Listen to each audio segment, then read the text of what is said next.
ऊंच घर देखिला नीच घर देखिला बसहर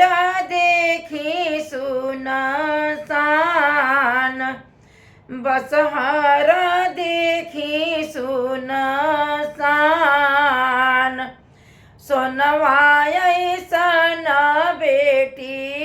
कतहु ना देखिला मोरे कुइया धा के लायाग सोनवा ऐसन बेटी कतहु ना देखिला मोरे जियरा धा के लायाग सुतल राजवा हो रानी समुझावेले सुन धनी बचन हमार सुन धनी बचन हमार धिया बिदा कै पतोयले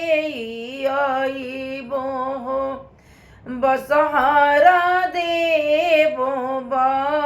बसाई बसहर देबो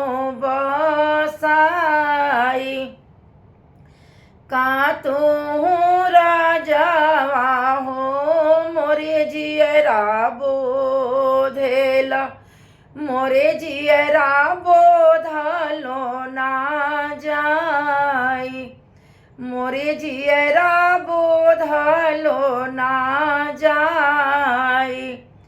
धियवा कदजिया पतोय नहीं दीवानी उलटी के कारी है जवाब उलटी के